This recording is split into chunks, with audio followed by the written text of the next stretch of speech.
Ah, let's go! Bonjour à toutes et à tous et bienvenue sur le podcast Nutrition Sport Health. Aujourd'hui, je suis avec Sandy. Merci Salut. Sandy d'être présent avec moi aujourd'hui. Donc Sandy, c'est mon coach sportif et bah voilà, je voulais un petit peu sortir des sentiers battus et inviter donc mon premier coach sportif vu que vous savez qu'habituellement c'est un podcast beaucoup plus centré avec les professionnels de la santé. Mais je m'étais dit que ça pouvait être une bonne idée d'avoir un petit peu ton retour d'expérience, puisque faut savoir que tu as fait aussi une partie d'études de diététique à tourner avec moi. Donc voilà, 90%. Ouais, voilà, on va dire pour être précis, 90% pour les Français. Donc bah 90, peut-être, ok. je te laisse un petit peu vite fait te présenter. Qu'est-ce que tu fais dans la vie?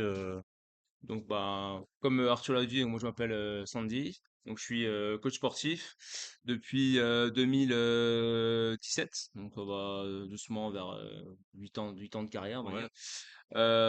J'ai ma propre salle, donc qui est Prometheus Fitness, qui est ici autour, justement. Dans laquelle, du coup, Arthur s'entraîne avec moi. Et du coup, cette salle est ouverte depuis 2020. Donc, c'est une salle beaucoup privée qui est spécialisée dans le coaching privé. Donc, il y a principalement du coaching privé, mais il y a quand même quelques cours en groupe qui ont lieu du coup quelques fois par semaine, quoi. Avant ça, du coup, j'ai fait un bachelier en diététique, justement, que j'ai suivi jusque la troisième année inclus. Et Ouais. j'ai refait une deuxième, troisième pour approfondir même. C'est juste que j'ai pas validé en fait le mémoire en fait, donc c'est tout ce qui me manquait. Ouais, donc c'est de là que C'est j'ai de connu là en Sandy. fait que la formation vient de là. Après niveau personal training du coup j'ai suivi une formation qu'on appelle les REPS 3, qui est une formation du coup européenne dans laquelle il y a une liste de qualifications à obtenir pour en fait obtenir une certification. Une certification en fait qui demande notamment des connaissances de base en anatomie, physiologie, biomécanique, programmation de base. Et après, j'ai suivi les RAPS 4, donc formation NASM, donc une formation à la fois européenne et américaine qui certifie du coup à la fois aux États-Unis, à la fois du coup en Europe, quoi. Et là, du coup, c'est programmation avancée, coaching, et aussi la suite du coup, bien sûr, du corps humain, etc. Ça reviendra après éventuellement sur les formations du coup de coach Ouais, on va, et le on va néant y revenir. qui l'occupe. On va y revenir. Mais là, peut-être juste avant, du coup, bien repréciser un peu le rôle d'un coach sportif et ses compétences, bah voilà, par exemple, par rapport à un diététicien. Et moi, je Ok. reviendrai après sur les diététiciens. Bah, du coup, en fait, normalement, le rôle d'un coach sportif, c'est de d'accompagner une personne dans son processus du coup d'évolution physique. Normalement, c'est ça le but de base. Maintenant, on peut aussi avoir aussi l'aspect coaching plutôt de vie, qui rentre quand même souvent en ligne de compte, où du coup le coach par-delà le programme d'entraînement physique classique, il y a aussi tout l'aspect mental, guidance mentale, motivation, discipline, philosophie, etc., qui peuvent rentrer en ligne de compte. Et donc ça, à la base, vraiment, c'est le métier personal trainer. Son objectif, c'est vraiment ça, en fait. C'est accompagner les gens dans leurs objectifs physiques, que ce soit pour de la remise en forme, ou que ce soit pour de la santé, ou pour du haut niveau, hein, c'est pareil. Et du coup, normalement, par rapport du coup à la diététique, normalement, le personal trainer n'est pas habilité à, à donner des prescriptions, ça c'est certain déjà, niveau terme prescription étant exclusivement réservé au domaine médical, mais aussi du coup strictement normalement donner des plans alimentaires et des conseils alimentaires aux personnes qui sont malades. Là, c'est strictement du coup interdit Ouais, c'est par la ça. loi, quoi, tout C'est simplement. exactement Pour ça. les personnes saines, c'est admis de donner des conseils, de moins de ce que j'en Oui, sais. oui. C'est Bah, de toute admis façon, de donner des maintenant, conseils aux il y a personnes saines, mais dès qu'il y a une maladie, mais du coup, maladie, ça peut être, voilà, ne fût-ce que de l'hypertension, obésité, ben, c'est une cardiovasculaire, sorte de rénal. syndrome cardiovasculaire, et un diabète. Diabète, ça, par exemple, bon, c'est un peu plus compliqué encore. Mais bon, je connais certains personnes entraîneurs qui donnent des conseils alimentaires aux diabétiques, ce qui est un peu dangereux quand même, quoi. Mais je pense, ouais, c'était bien de remettre un petit peu le cadre de la formation de coach sportif. Parce qu'effectivement, voilà, il y a une sorte de guéguerre parfois sur Internet entre les coachs sportifs et les diététiciens.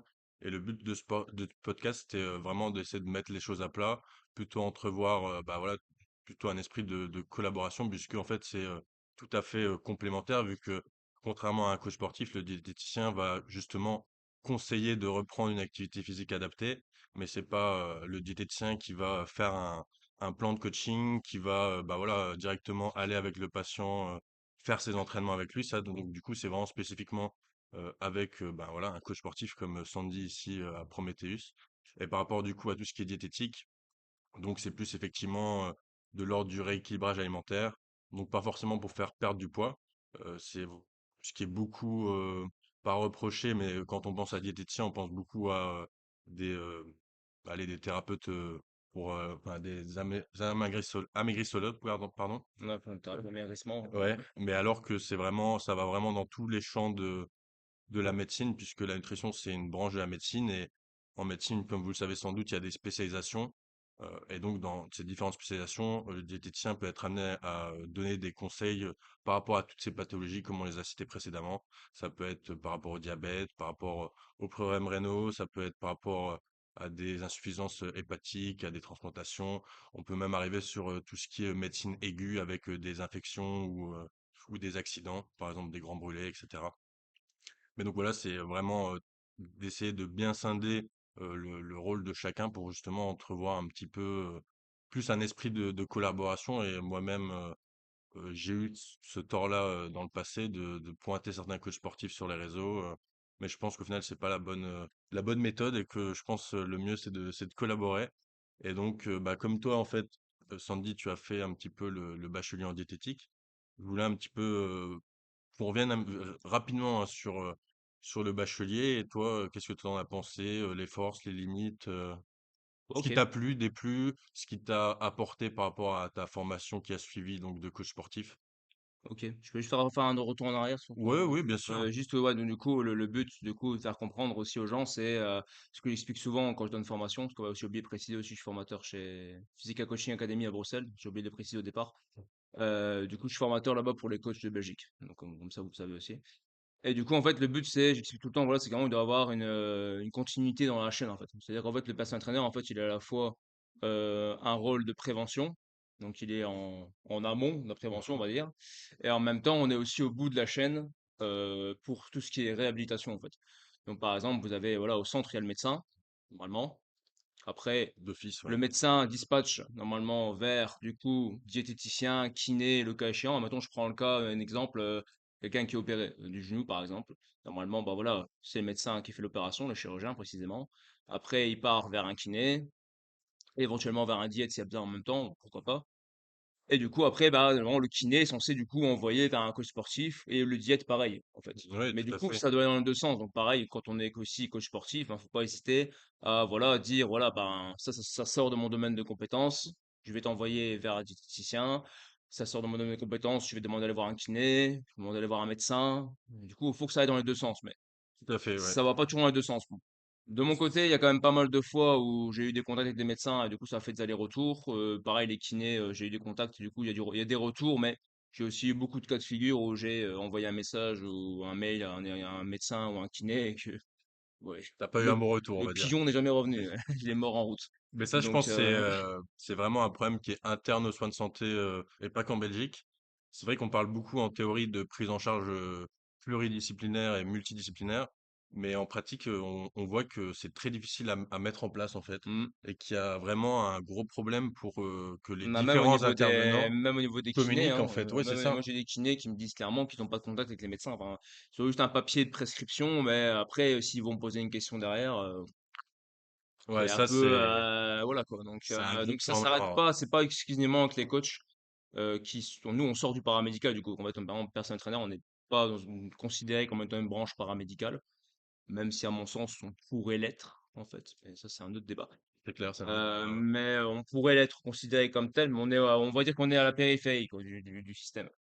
Donc c'est un peu Ouais, ça. comme tu l'as dit, un peu, en amont, en tant que presque préventeur, au final, de Bah, moi je pars du donner principe le que vraiment goût le de personal l'activité trainer physique. qui suit bien son client, bah, en fait va l'exempter de tout problème.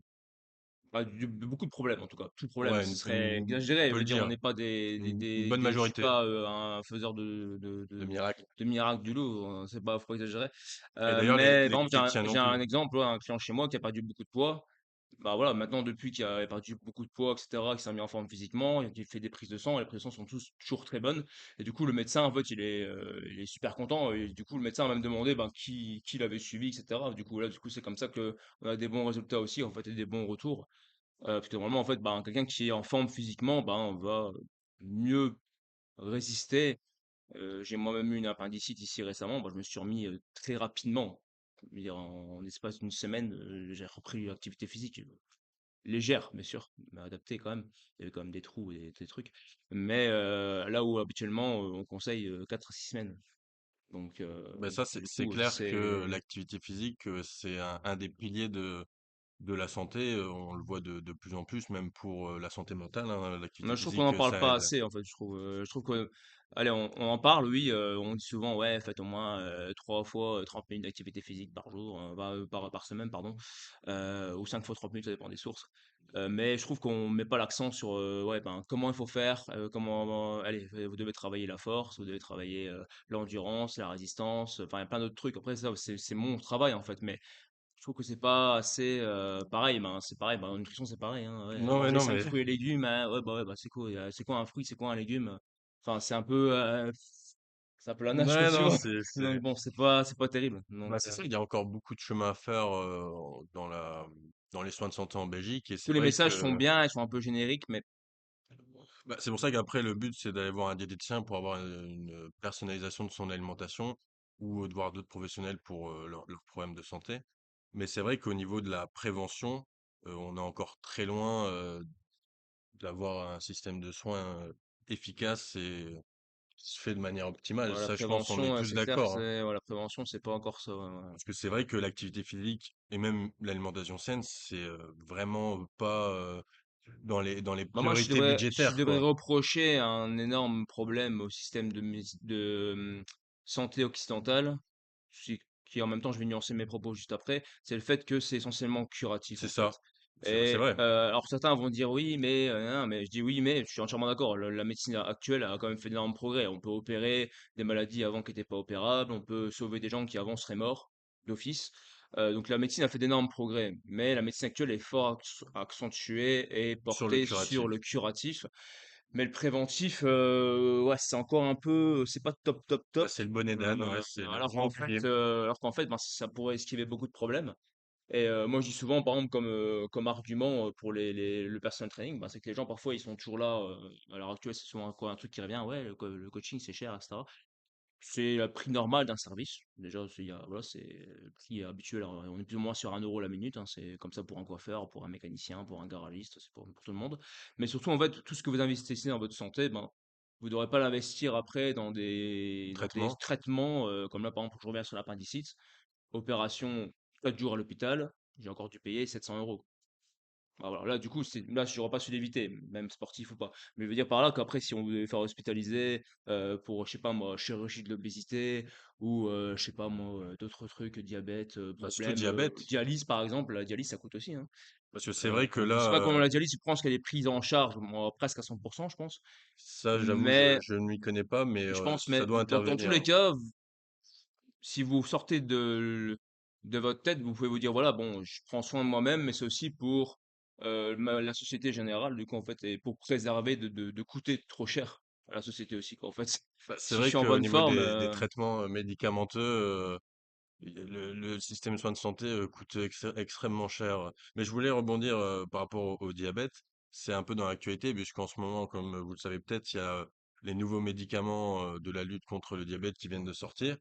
Mais c'est vrai qu'il faut pas ouais. oublier qu'un diabète de type 2, à la base, avec une bonne prise en charge nutritionnelle et une activité physique adaptée, il y a certains patients qui peuvent avoir une rémission du diabète de type 2. Donc ça aussi, je pense que c'est Ouais. important Ou du moins de le le dire, freiner. voilà, ou le Il y en a freiner. plein qui arrivent à le freiner ou à le stabiliser, et qu'au final, ont juste une légère insulino-résistance, en fait, hein. C'est tout, en fait. Ouais, non, non, C'est je pense vraiment que c'est ça, hein. important quand même de le Après, il y dire en a que ça que, dégénère, hein, mais ça dégénère souvent aussi parce qu'ils font les mauvais choix.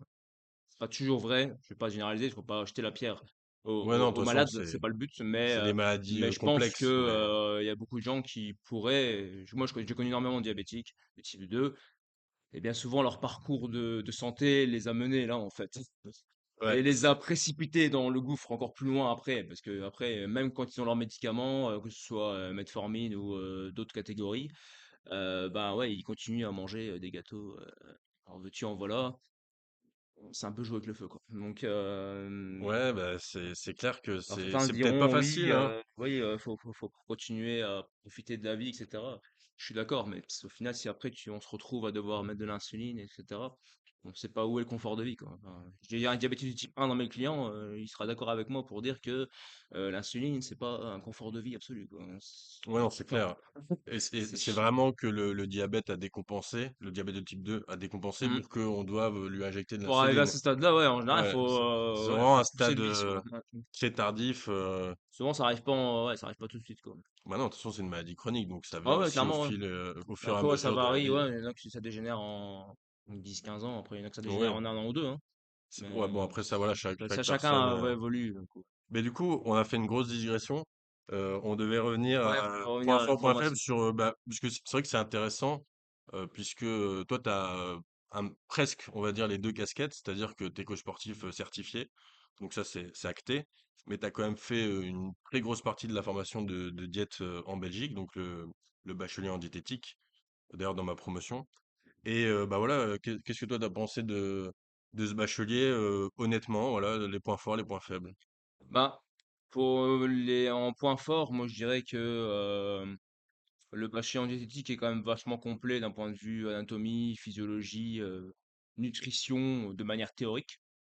Donc ça, je vais pas dire cet aspect-là. Vraiment, ça m'a apporté beaucoup de connaissances sur le corps humain, sur plein de choses, même aussi sur ouais, tout l'aspect cuisine, etc., culinaire. C'est quand même des C'est vrai, cours qui étaient vachement importants, intéressants. Donc on avait des on a des ateliers. cours de cuisine.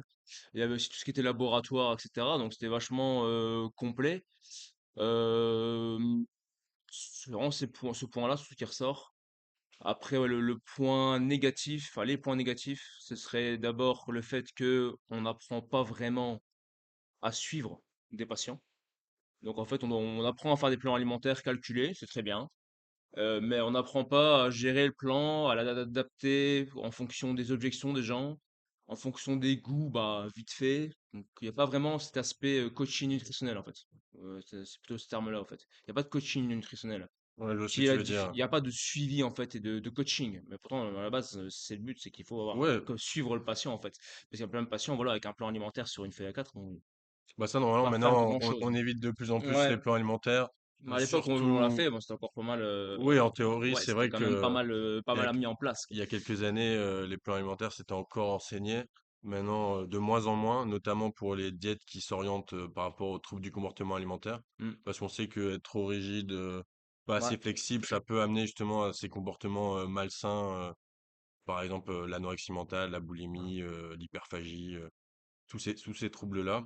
Et donc, on essaye vraiment maintenant de plus en plus d'adapter par rapport aux patients, heureusement d'ailleurs. Mhm. Mais je vois ce que tu veux dire parce que c'est vrai que après, je sais pas si c'est le cas aussi en France après le BTS ou si c'était spécifique à notre haute école parce qu'il y a plusieurs autres écoles en Belgique et bah voilà, comme chaque établissement, ils ont leurs forces, leurs faiblesses et enfin voilà, c'est comme ça. Oui. Mais c'est vrai qu'au bout des 3 ans, je me suis pas forcément senti légitime en fait à suivre, Ouais. des patients et c'est vrai que j'en ai déjà discuté avec d'autres diététiciens, qui commencent maintenant à avoir un peu de bouteille et ils m'expliquaient que dans leurs étudiants qui suivaient, il y avait beaucoup de d'étudiants qui avaient ce ressenti après la formation.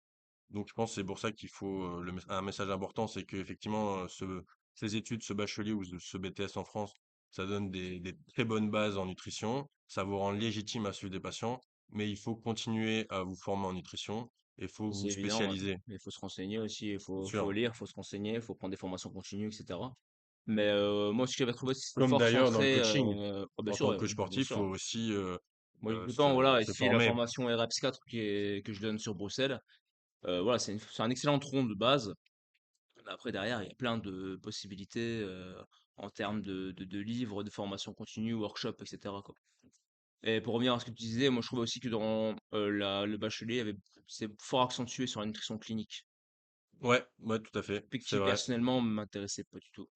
Donc bah, c'était pas, voilà, après ça chacun aime ou n'aime pas, mais du coup il y avait par exemple ouais, un stage obligatoire en nutrition clinique qui était quand même assez long, c'était 8 semaines, C'était 6 semaines, 7 semaines, il me ouais, ouais, semble. 7 ouais.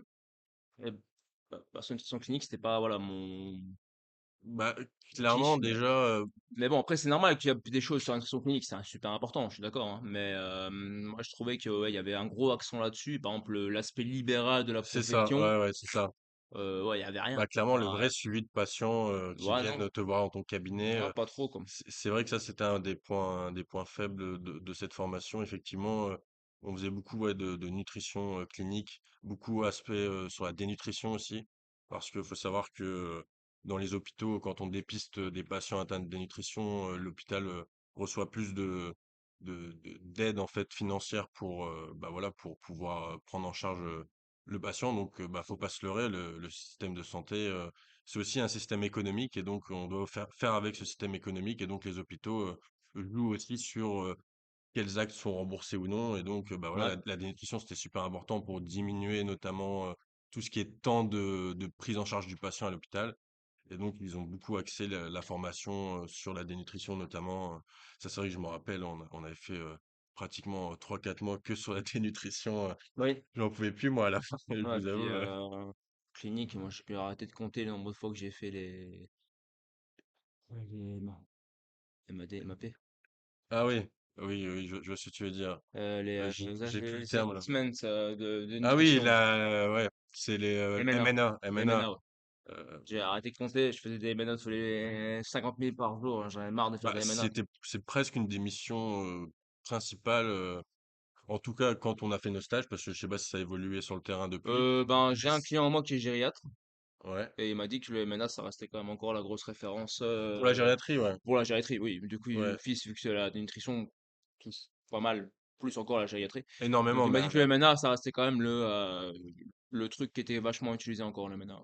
Ouais. mais ouais, ça c'est pour la sphère gériatrique. Pour la sphère clinique, genre personne bon Général, portant, c'est ouais, le ça, NRS ouais, 2002. ouais, Mais de toute façon, il y a un patient sur deux qui a risque de dénutrition dans les hôpitaux, donc tu es oui, obligé de le faire de toute façon, c'est normal, ouais. peu importe au C'est final normal, parce que le pour le coup, patient. l'appétit est coupé pour plein de raisons, la maladie ou les opérations. Et puis ça, peut-être, c'est vrai qu'on peut en parler. La nourriture qui est servie dans les hôpitaux, je sais pas ce que tu en penses, mais moi personnellement, je trouve que c'est pas forcément la On va pas nourriture la partir sur les plus. sujets qui fâchent. Mais je pense que c'est important parce que c'est vrai Non, que non, non, la nourriture qui est servie, ça donne pas spécialement bah, de envie. un, souvent, après, voilà, il y a différents niveaux. J'ai déjà fait plusieurs hôpitaux. Bah, j'ai fait Hâte, j'ai fait Tournai, Moucron. J'ai pas cité qui, quoi, qui meilleur que quoi. C'est pas le but de faire un comparatif. Mais de manière générale, ce qui ressort, c'est quoi? C'est que c'est pas bien présenté. Ok. C'est moche. Donc l'assiette, elle est pas belle. La présentation dans l'assiette, elle est pas belle. Ça fait très repas Bah de cantine en de fait, quoi. cantine. Bah c'est ça, c'est une cuisine de collectivité. Niveau du goût, ça peut varier, ça dépend un petit peu de quel hôpital. Comme j'ai dit, j'ai pas cité de nom, hein, c'est pas le but, mais Il y a certains peut-être des hôpitaux que c'est un menus, peu mieux. peut-être des menus aussi. Mais de manière générale, c'est un peu fade, euh, quand même, surtout quoi. Bah c'est vrai que Ça, le retour, c'est que effectivement, c'est souvent, pas c'est un très peu ça, ragoûtant, quoi. ouais, c'est ça quoi. C'est Sans compter qu'il y a parfois des restrictions aussi. Allez, en fonction des opérations, on me souvient 6 mois après l'appendicite, ils avaient mis un régime du coup faible en fibres. ouais, ouais, d'office Du coup, pour d'office après l'opération. l'opération, parce que c'était lié à la région intestinale, hein, forcément, voilà quoi. Mais ouais, donc, du coup, là, le sans fibre était vraiment super fat quoi. Enfin, après, j'ai eu des repas normaux, là, ça allait. Mais dès qu'on rentre dans les trucs spéciaux ou régime sans sel, quoi, Ouais, c'est vrai que le euh, régime sans sel, c'est quelque chose, hein. Faut au moins le tester une fois dans sa vie, je le pense, le régime régime sans sans sel, sel, pour se rendre compte. c'est vraiment d'une faditude, hein, c'est chaud, hein, mais bon. C'est ouais, mais après c'est normal, et après c'est obligatoire. Enfin, il y a certaines personnes qui ont obligatoirement besoin d'un régime sans sel. Bon, Ouais, mais je après, pense qu'il y a de des plus moyens en plus, d'améliorer un peu tout ça, mais ça c'est encore une autre piste, voir un peu comment il faudrait améliorer tout ça, c'est encore autre chose. Après ça, parfois certains diététiciens, diététiciennes dans les hôpitaux ont une influence là-dessus, mais parfois pas. c'est ça aussi qu'il faut dire. C'est vrai que Donc, selon l'hôpital, ça c'est très interne à par exemple, il y a chaque hôpital. certains hôpitaux qui travaillent avec des prestataires extérieurs, et là du coup, il n'y a pas il y a pas trop de lien avec la diète, je pense. Mais bon. C'est possible. Moi, je t'avoue, je suis pas très Il me semble qu'il y a des orienté clinique hôpitaux pour l'instant, mais qui partent avec des prestataires extérieurs, genre traiteurs ou quoi, mais il me semble. ouais, Mais je sais pas. après, il y a beaucoup qui se font en interne aussi, mais Bah, je je sais pense pas qu'il y a trop pas mal de à préparation, hein. quel lien, en quelle mesure les diètes ont une influence sur ce qui se passe Bah déjà, comme j'ai dit tout en à fait. l'heure, il y a quand même une grosse pression financière pour la préparation des repas. Et Oui. donc, c'est aussi ce qui peut expliquer le fait que parfois les repas sont pas très ragoûtants, c'est parce que bah voilà, cette pression budgétaire fait qu'ils peuvent pas forcément prendre des légumes ou des produits, tu Ouais, de vois, bonne de bonne qualité. Ouais. qualité. Mais maintenant, ce qui est bien, c'est que de plus en plus, ils essayent de faire au moins deux saisons. Avant, ils le Oui. faisaient pas forcément. Ils essayent d'intégrer un peu plus de bio. Avant, ils le faisaient pas forcément. Mais après, ils ont toujours cette contrainte budgétaire qui est colossale et qui pèse vraiment dans la décision du choix des aliments en fait pour les repas, hein. Ouais, ça c'est. C'est un gros bordel, ça. Le problème, c'est que, voilà, comme Arthur l'a dit tout à l'heure, il y a 5 minutes de ça, ben, un hôpital, ça reste un système économique. Ouais, malgré tout. C'est géré comme des boîtes, comme des sociétés De plus en maintenant. plus, Donc, j'ai des connaissances qui travaillent c'est dans pas le. coté en bourse, il me semble pas. Enfin, pas à ce point-là, mais c'est ouais, il y a des groupes, des investisseurs, etc. aussi, hein. Mais non, ça fait peur, hein. Donc, Moi, c'est j'ai géré des comme proches qui comme des travaillent à sociétés. l'hôpital et qui disent que ça devient de plus en plus l'usine. Mais bon, Oui, ça, on s'écarte un peu du sujet de ouais. base. Mais c'est vrai que parfois, ça fait un peu peur, puisque bah voilà, tout le monde peut avoir besoin dans sa vie de subir des interventions ou d'être pris en charge dans un hôpital. Et donc, c'est vrai que ça fait peur de se dire, ben, peut-être que enfin, si je vais être en tant que patient là-bas, qu'est-ce que ça va être, quoi? Ben ouais, bon, en général, je pense qu'ils recherchent quand même un gros turnover, parce que ça coûte moins cher de faire une réadmission que de Je, faire un maintien, en fait. je sais pas. Parce que je crois qu'ils Donc, ont des pénalités. Si, par exemple, tu vois, il y a un patient qui sort à X période, si le même patient ouais, revient dans les 6 mois, ils ont des pénalités au niveau c'est possible, ouais. de. Ouais. Ça, je pense, j'avais entendu parler. Je sais pas trop ça. Euh, Je suis pas m'aventurer là-dedans, je n'ai pas de connaissances à ce niveau-là, mais enfin, je connais pas bien le système. Mais en tout cas, oui, c'est géré de plus Bah, en il y a plus des de choses façon à faire changer, financière, en ça tout cas. c'est Il y a des sûr. choses à faire évoluer, notamment au niveau de la diététique et de la nutrition dans les services hospitaliers. Peut-être pour revenir sur le thème principal du podcast, est-ce que toi, tu as déjà eu des expériences justement de collaboration avec des diététiciens? Euh, Non? je réfléchis. Parce que c'est vrai que Bah, en c'est fait, assez novateur, hein. Parce que, comme je t'ai dit, il y a pas quand même. direct en fait, pas Ah, direct. pas directement. J'ai eu des collaborations quand même, mais indirectes, dans le sens où j'avais déjà eu des clients qui sont venus, voilà, ben, j'ai ma diète qui m'a fait mon plan alimentaire. Euh, du coup, voilà, et parfois là, on me demandait de Ton avis? regarder mon avis, mais enfin, au final, je suis pas diète, donc j'ai pas forcément d'avis à donner. Bon, après, je peux regarder. Bon, si ça peut rassurer ton Mais bon, client. et ben, faut arriver, hélas, par manque de communication, ouais, que, ben, du coup, la personne, en fait, elle a son plan diététique, mais après, elle est pas suivie derrière, en fait. Donc, du coup, bah, c'est moi qui Ouais. prenais quand même le relais pour faire ce coaching nutritionnel, en fait. Avec le plan alimentaire de base utilisé par le diète. Et après, moi, je modifiais parfois en fonction de mes connaissances, quoi. Donc, c'est parfois arrivé. Mais Euh, je voulais te poser la question parce que justement, comme je l'avais mais un j'ai peu pas eu trop de introduit, collaboration, moi. quand j'avais un peu introduit au préambule du podcast, il y a, je sais pas si on peut appeler ça une guéguerre, mais c'est vrai que, ouais, une guéguerre entre coach sportif et diététicien, comme il peut avoir Oui, oui. parfois des tensions entre certains diététiciens et d'autres professionnels de la santé, comme mais ça c'est surtout en France, par exemple les infirmières Asalée, qui s'occupent aussi maintenant de la nutrition des patients à domicile. Et donc, Oui, bah, c'est vrai que de plus en plus, voilà, on se tape sur les réseaux sociaux, notamment des coachs sportifs qui donnent des conseils en nutrition dans leurs reels, par exemple sur Instagram pour ne citer que ça. Et donc là, je voulais un peu prendre le courant au sens opposé, au sens inverse, et me dire, mais on a tellement des compétences complémentaires que ce serait peut-être mieux au final d'essayer de collaborer. Et bah, c'est super bien que justement cet épisode soit tourné avec toi. Vu comme je t'ai dit, tu as déjà quand même vu un petit peu ce que c'était la formation de diète, oui, oui, t'es coach sportif, en entièreté, presque. et bah, en plus, voilà, tu coaches un diététicien, on peut le dire, parce que je Oui, suis diète, tout donc à tu fait, ouais, coaches un effectivement, diététicien au ouais. niveau du sport, parce que voilà, on a les deux domaines, enfin nos deux métiers ont leur domaine d'expertise, et que je trouve vraiment complémentaire, parce que toi, tu es vraiment axé sur le conseil sportif adapté et personnalisé à ton patient ou ton client.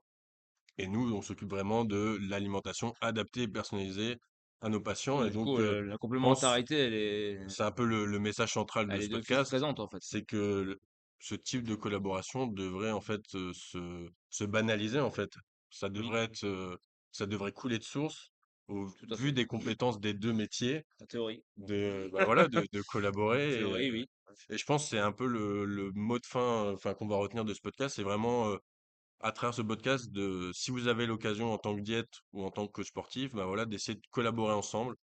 Euh, je sais pas si tu veux rajouter un petit mot de la fin. T'as tout dit là. C'est collaborer, normalement, allez, chacun a sa part à faire dans son métier respectif. Pareil, moi j'observais beaucoup de guéguerres entre kiné et personal trainer, par exemple. Ouais aussi, bah c'est ça. Alors qu'au final, le kiné se charge vraiment de réhabilitation, préhabilitation, gestion de blessures, etc. C'est dans un aspect thérapeutique, mais normalement, il n'y a pas tout ce qui est coaching, Ouais, beaucoup remise moins en maintenant. forme, travail de plus profond de force, résistance, endurance. C'est pas forcément le domaine. Après, il y en a qui ont plus de casquettes, hein, Ouais, bah mais j'ai déjà eu des collègues qui sont à la fois diététiciens et coach sportifs. oui. C'est quand même pas, allez, c'est assez rare, mais j'en connais quelques-uns. Bah, notamment sur les réseaux, il y a Clem Le Diète qui est aussi coach sportif. Mm. En France, en Belgique, il y a Sarah Dardenne qui est aussi coach sportif et diète. Mais donc, enfin, ça montre qu'en fait, c'est vraiment deux professions très complémentaires et qu'on gagnerait, je pense, à collaborer au lieu de se faire la guéguerre. C'est clair. Et donc, bah, Sandy, je mettrai tes réseaux en dessous de enfin, dans la description en dessous du podcast. N'hésitez pas à le suivre, c'est un super coach sportif. Et je dis pas ça parce que c'est mon coach sportif, mais parce que voilà, j'ai vu ses compétences sur le terrain.